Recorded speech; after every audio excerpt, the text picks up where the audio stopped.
Bienvenue à l'aéroport international. Un aéroport à l'image de l'autre Afrique. Celle des romans de gare, des coups tordus, des trafics et des légendes. Un univers de fantasmes et de démesures, où se croisent des équipages et des avions qui ne devraient pas voler. Des militaires, des humanitaires, des pilotes aventuriers et des compagnies aériennes hors normes.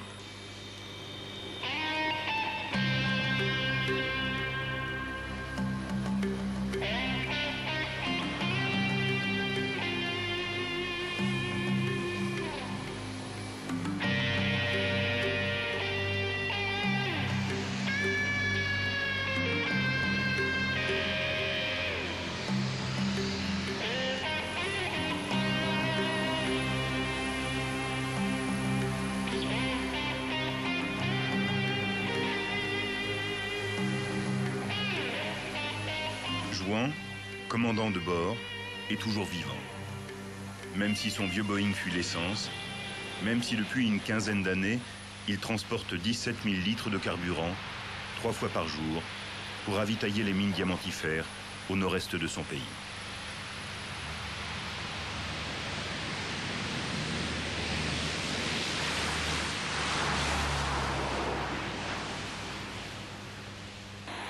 La fuite, c'est réglé?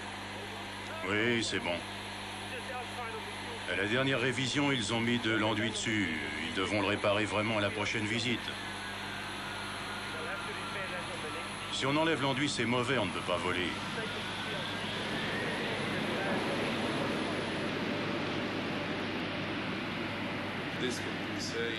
Depuis que j'ai commencé à voler, j'ai à peu près 25 000 heures de vol. C'est à peu près ce qu'aurait fait un pilote de 60 ans. Tout petit, j'avais déjà l'idée d'être pilote. Je me souviens d'une histoire, c'était dans la véranda de ma maison.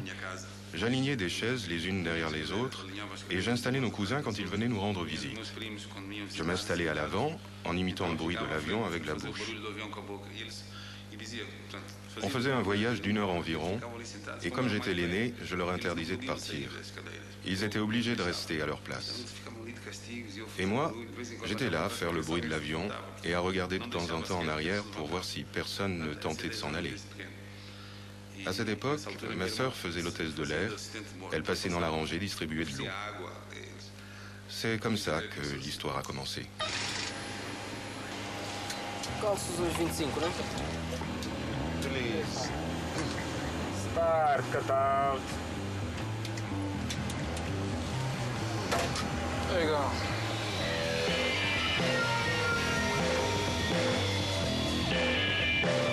Speed alarm. 6 speed, Michael Jordan. Your control.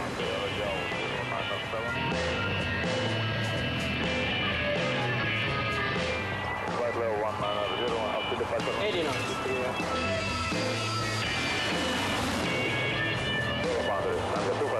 V1 rotate.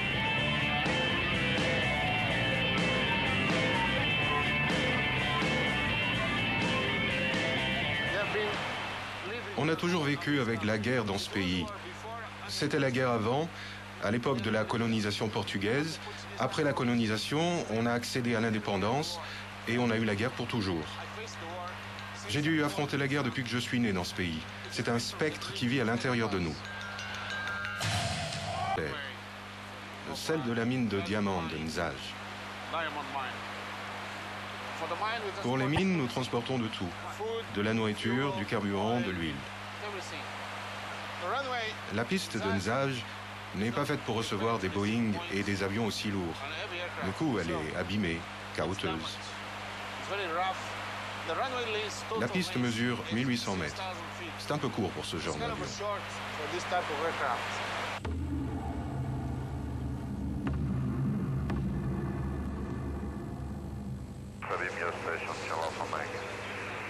Two green, 5, F5. Okay, confirm control niveau. 15 green light. Here is down in 3 greens. Flaps 25? Right, 25. Okay, flaps 25. Having check.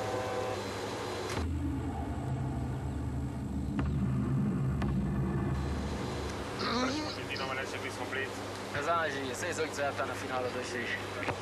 8-0, autorizat aterar na 26 și usai.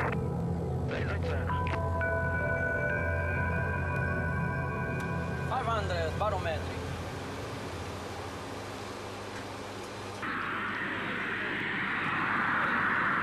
Zero, usai, back track aprobat. 200.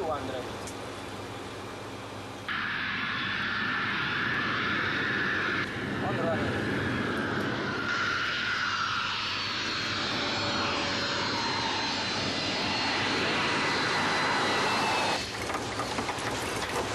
First line. Your control. I have control.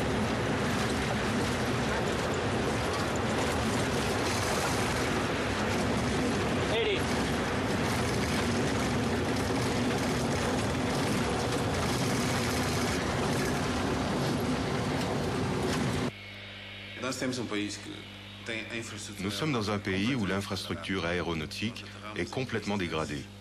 Nous atterrissons sur des pistes qui ne serviraient même pas à des voitures. Il y a souvent des trous. Nous devons slalomer pour éviter ces trous. Nous n'avons pas de marge d'erreur, soit au moment de l'approche, soit au moment du freinage. Ce sont des conditions qui ne sont pas acceptables dans d'autres endroits.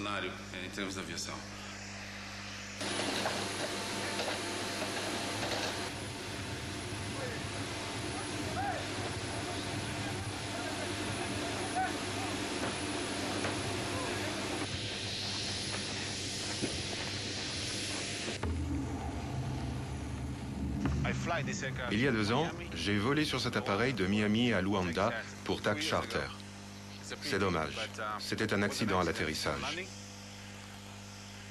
L'histoire, c'est que le premier officier qui pilotait l'appareil n'était pas vraiment compétent pour ce type d'avion.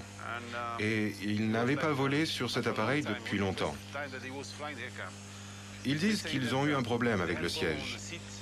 Au moment de l'atterrissage, le siège a basculé en arrière.